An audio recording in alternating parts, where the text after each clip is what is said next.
Assalamualaikum warahmatullahi wabarakatuh. Ketemu lagi dengan saya Hamdoni Boyong di channel YouTube Hamdoni Boyong. Nah, pada video kali ini seperti video sebelumnya kita eh, mengenalkan alat dan perawatannya, juga pengasahannya agar dia tajam dapat kita gunakan dengan maksimal. Di sini ada beberapa peralatan yang dapat kita pakai dan alat pengasah seperti kikir, amplas halus, amplas kasar, juga batu asahan. Ini dapat kita pakai. Oke, sebelum itu kita coba kenalkan alat-alat yang mau kita asah. Di sini ada pisau ukir dengan berbagai macam dan ukuran dan fungsinya. Nah, ini ada pisau ukir yang berbentuk cembung. Nah, ini bermanfaat saat kita finishing setelah bahan kita potong. Ini bermanfaat sebagai finishing. Cenderung sama dengan yang ini, cuma ukurannya berbeda. Nah, di sini ada tempat meletakkan jari. Ini juga tempat meletakkan jari, dan sementara ini di punggungnya hanya flat datar. Yang ini juga ada tempat meletakkan jari. Nah, ini terbuat dari baja yang sangat keras, tetapi sifat baja ini tidak mau dia keras dan dapat tajam dengan baik, tetapi gampang patah seperti ini. Ujungnya sompel, ketika kita sungkit seperti ini dia dapat patah dengan gampang. Nah, ini dalam pemakainya juga butuh perawatan yang bagus. Selalu kita bersihkan dan kita asah terhindar dari karat yang timbul akibat terkena getah, air. Ini dapat menimbulkan karat dan dapat memberi pori-pori yang dapat menyebabkan lubang-lubang halus yang tidak kasat mata, tidak dapat terlihat mata dengan baik, tapi dapat merusak permukaan yang kita kerjakan nantinya. Nah, ini dalam pengasahannya, ini bilah baja udah diberi sudut kemiringan oleh si pembuatnya, dan ini ada handle kayu, ada ring penahan agar tidak gampang lepas. Nah, ini ada sudut kemiringan, kita mengikuti sudut kemiringan yang telah dibuat oleh si pembuatnya. Untuk mencapai ketajaman, kita menggunakan batu asah yang sangat halus dengan tingkat kehalusan sampai 6000 grit. Nah, ini kita di sini juga menggunakan sabun pencuci piring cair agar saat terjadi friksi, terjadi gesekan ini, panas dari gesekan ini tidak menyebabkan tidak dapat tidak terlalu panas dengan menggunakan sabun cair ini, yang berakibat ketajaman pisau ini dapat bertahan lebih lama. Nah, ini kita coba asah.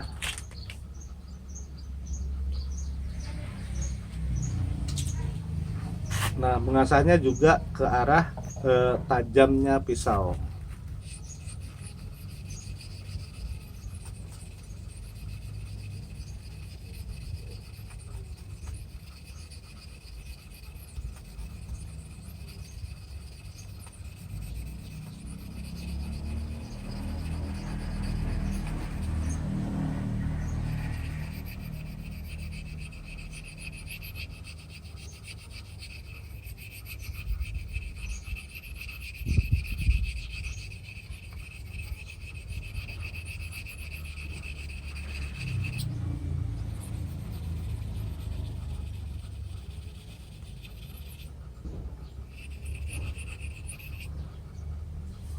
Nah, setelah diasah kita bersihkan.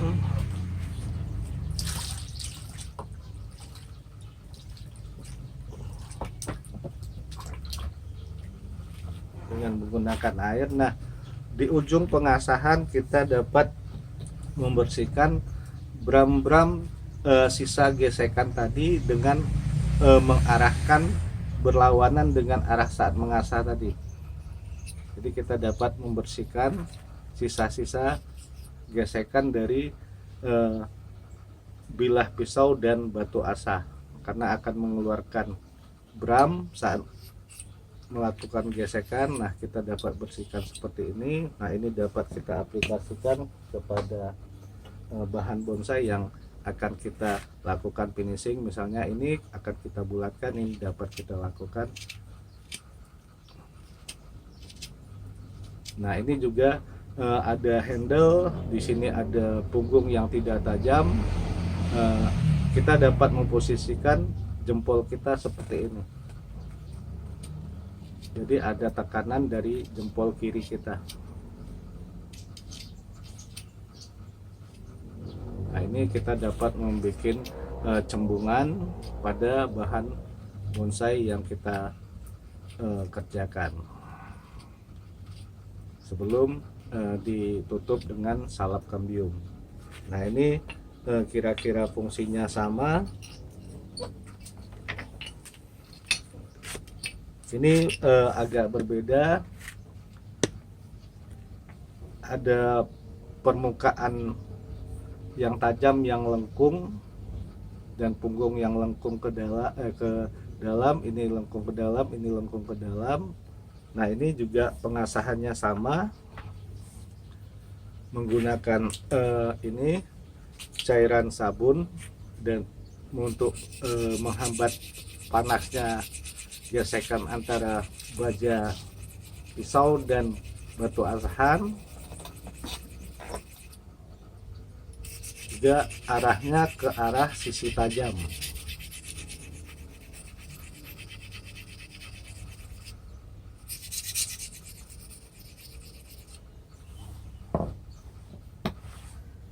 Kita bersihkan.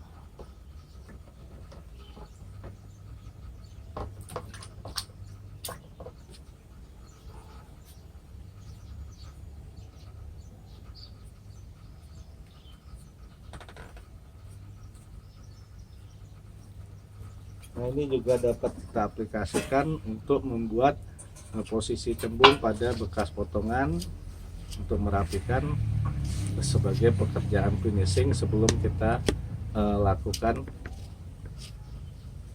penutupan oleh salap kambium. Ini juga sama, cuma ini berpenampang datar, ini berpenampang cembung, ini berpenampang cekung, ini cembung.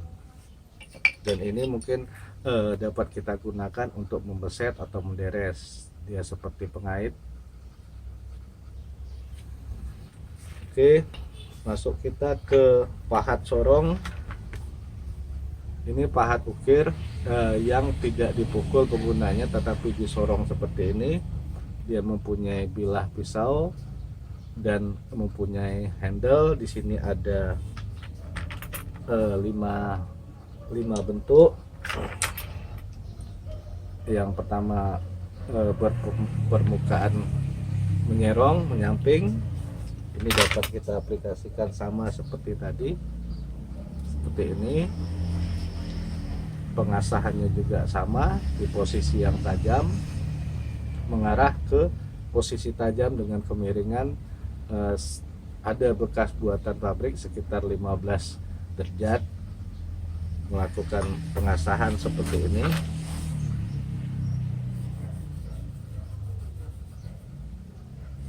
Terus yang ini berpermukaan menyiku. Di sini ada sudut siku dan kedua belah sisi siku tajam. Ini juga sama, pengasahannya mengarah ke posisi yang tajam seperti ini.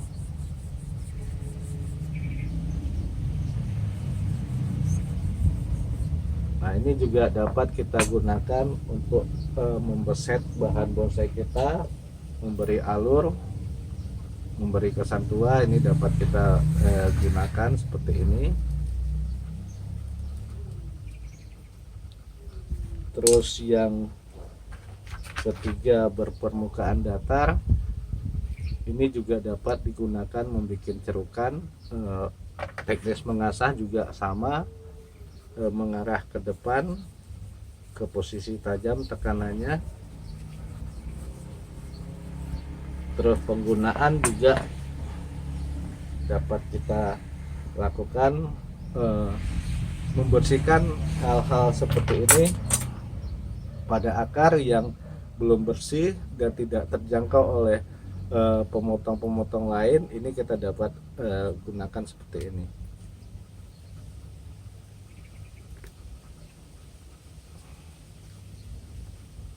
Yang tidak terjangkau kita dapat menggunakan pisau yang berpermukaan datar seperti ini.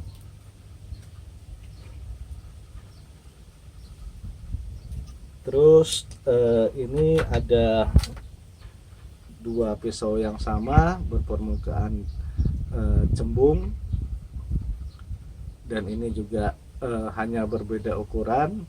Teknis pengasahan sama,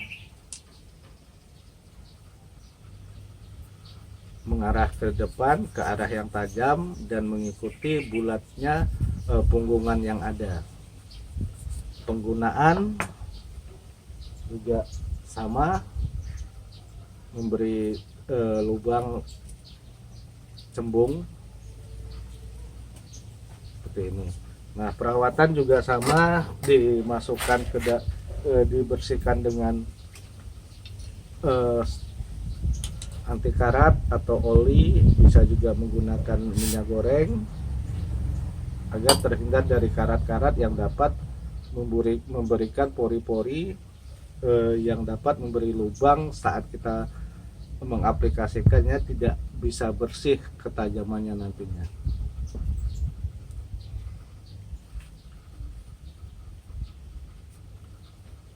Oke, setelah dibersihkan nanti kita masukkan ke dalam tool bag atau toolbox. Terus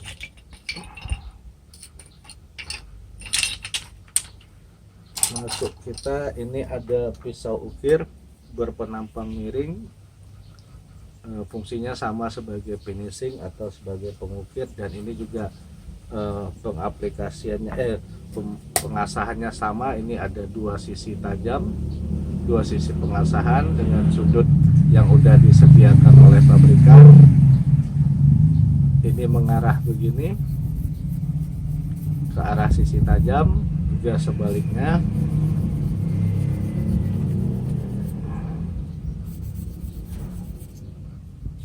Nah, ini mungkin dapat kita gunakan untuk pekerjaan-pekerjaan yang halus, pembersihan yang halus, juga seperti pisau tadi, tapi dengan jangkauan yang lebih gampang. Sisa-sisa akar yang halus seperti ini kita dapat bersihkan dengan menggunakan pisau ukir ini. Oke.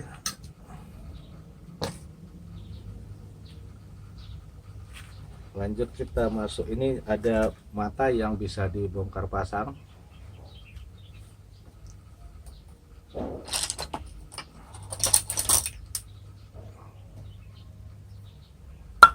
Nah, ini bisa dibongkar pasang. Ada dua mata cadangan di sini.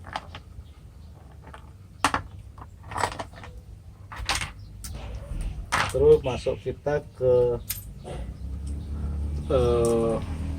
pisau cangkok. Nah, sayangnya di sini ada sudut kemiringannya terlalu tumpul.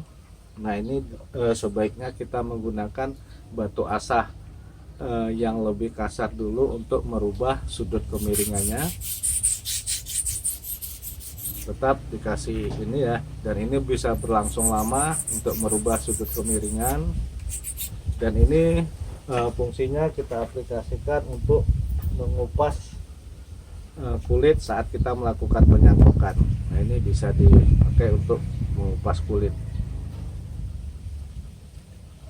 Tapi sebaiknya sudut kemiringannya kita rubah dulu, dan setelah sudut kemiringan kita dapat lebih tajam, nah baru kita kembali asah agar dia dapat lansam, dia dapat ketajaman yang sempurna. Oke, masuk kita ke pahat ukir pukul. Di sini pada prinsipnya ini bentuknya sama, ada berbagai ukuran.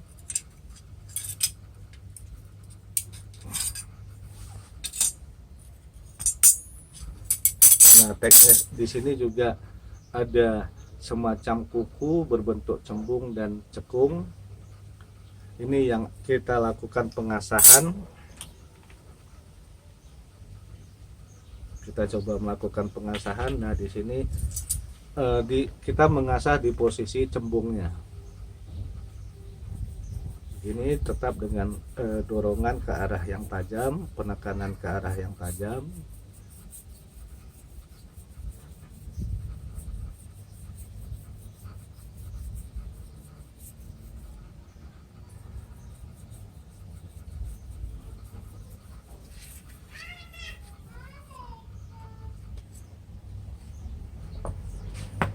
Bersihkan.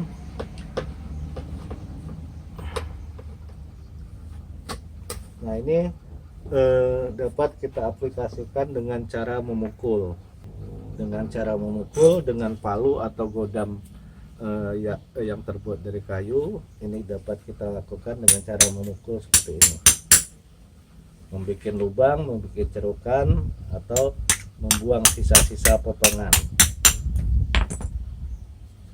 Nah, ini ada dalam berbagai ukuran. Biasanya satu setnya sekitar 30 bilah dengan ukuran dari setengah senti, 0,5 cm sampai dengan 4 cm, dan juga ada yang berpermukaan datar.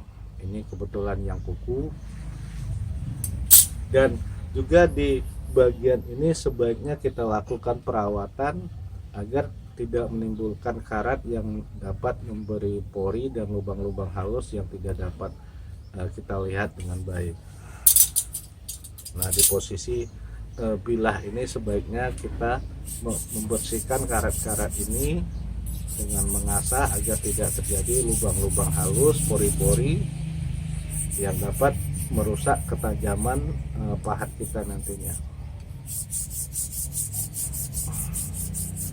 Nah, pembersihan juga sama, kita dapat menggunakan pahat ukir. Setelah kita selesai melakukan penggunaan pahat ini dapat melepas karat-karat yang ada pada bilah pahat ukir kita. Oke, masuk selanjutnya dodos. Nah, ini dodos biasanya yang memakai pemburu ini digunakan untuk melepas tanaman dari ikatan tanah pada posisi tanamnya. Nah, ini didodos, dan ini biasanya menggunakan tangkai yang panjang untuk mengayunnya. Biasanya menggunakan tangkai sekitar 1-2 meter. Nah, ini ada posisi tajam dan ada posisi meletakkan tangkai, dan di sini ada lubang untuk menahan tangkai. Di sini bisa diposisikan baut atau paku untuk memegang kayu atau besi yang kita masukkan sebagai tangkai. Nah, cara pengasahan sama seperti yang lain. Arahnya begini, ke arah posisi tajam, tekanannya begini, dibalik juga begitu.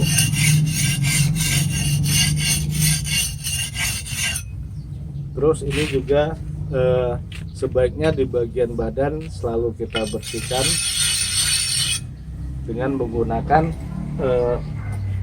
batu asah yang lebih kasar, agar karat-karat tidak menimbulkan lubang-lubang halus dan pori-pori yang dapat merusak kadar baja dari dodos ini sendiri. Terus di sini juga ada gergaji dahan.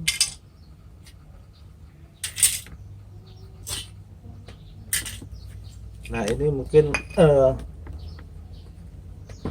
alat asahnya agak berbeda. Kita menggunakan kikir di sini.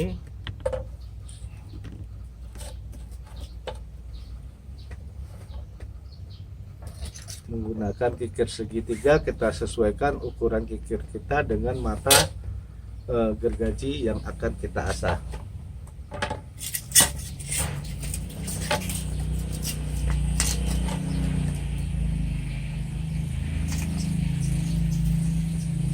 Nah ini ada mata gergaji berbentuk lengkung, bilahnya beda seperti gergaji kayu biasanya. Terus ada tangkai, terus ada dua baut untuk penahan agar dia tidak goyang dan lepas dari tangkai. Ada lubang di ujung sebagai perawatan yang bisa kita gantung ke dinding. Nah ketajaman ini juga mata berbeda dengan mata gergaji biasa, dia mengarah ke belakang. Nah saat memotong dia lebih kepada tarikan, mungkin di 60 tarikan, 40 dorongan. Nah mata pengait beda dengan gergaji kayu yang biasa bersudut 45 derajat. Kalau ini sudutnya berbeda, mungkin di 60 derajat ke belakang. Nah ini kita asah sesuai dengan kemiringan yang telah disediakan. Kita dapat menajamkan pada posisi ini.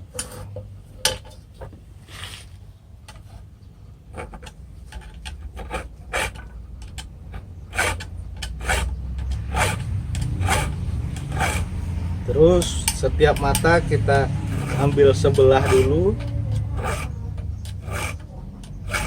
terus gitu, lanjut dari ujung ke ujung, terus sebaliknya.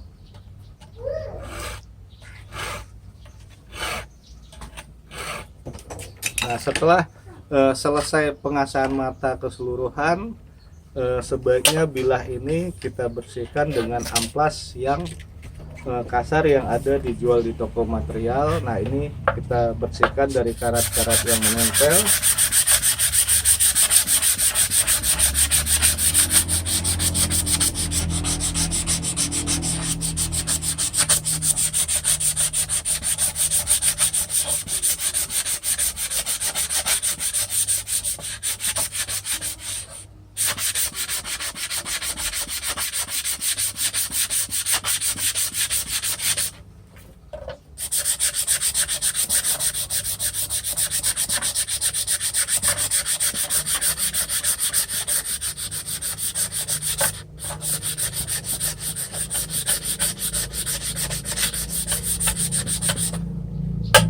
Nah setelah karat yang menempel lepas, kita bersihkan dengan menggunakan kain dan kita semprotkan dengan anti karat agar sisa-sisa yang menempel dapat lepas dengan baik.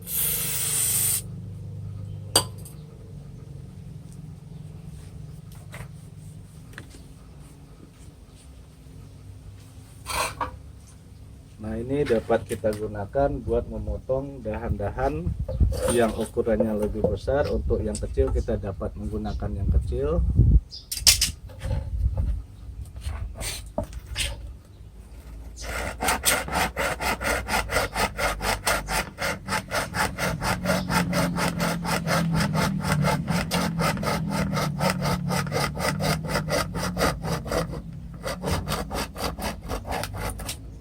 Ini dapat kita gunakan untuk memotong dahan.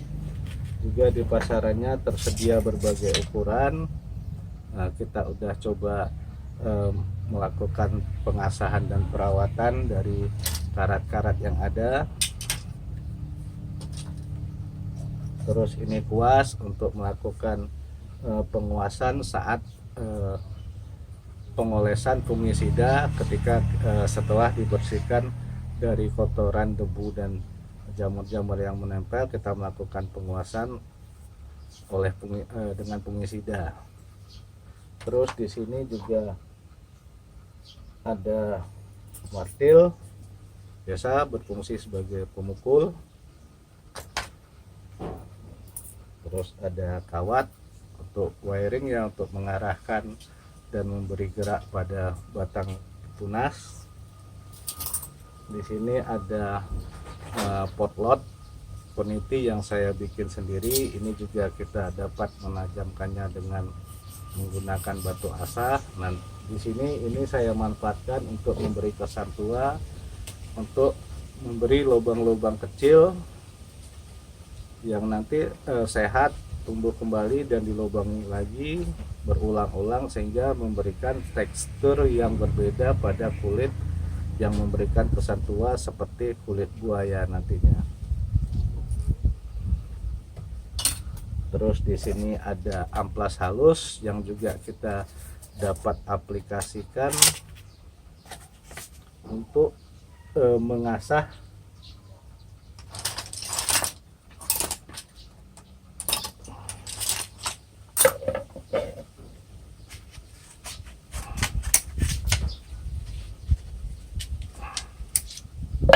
melakukan pengasahan kecil pada konkav atau knob.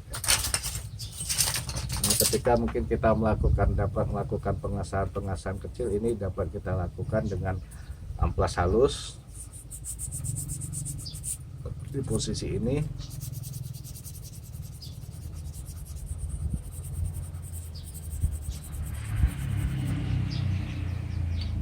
Oke, tadi kita coba mempraktekkan pengasahan dari pisau ukir, terus juga pahat ukir, pahat pukul, gergaji dahan, dodos, pahat sorong. Kita udah coba aplikasikan, kita udah coba praktekkan. Mungkin hanya itu saja di video kali ini. Semoga bermanfaat, semoga dapat diaplikasikan saat melakukan pengerjaan pembuatan bonsai. Hanya itu saja dari saya tutup dengan wassalamualaikum warahmatullahi wabarakatuh. Salam satu hobi, salam hunting lover, salam budidaya. Jangan lupa subscribe, like, share, and comment.